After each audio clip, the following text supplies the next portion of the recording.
What are your thoughts, TSG, on interoperability? Do we even need interoperability between Yes. Cardano, Solana, Ethereum, Hive, whatever in the Mhm. future? And if so, Yeah. what does that look like to you?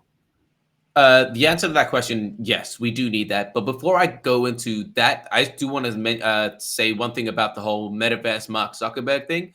As much as people might not like him, there's actually going to be a huge benefit to him pulling off what he's trying to do with a centralized metaverse.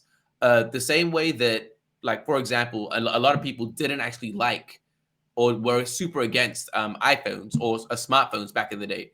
And they're like, nah, we don't need that. I prefer the buttons.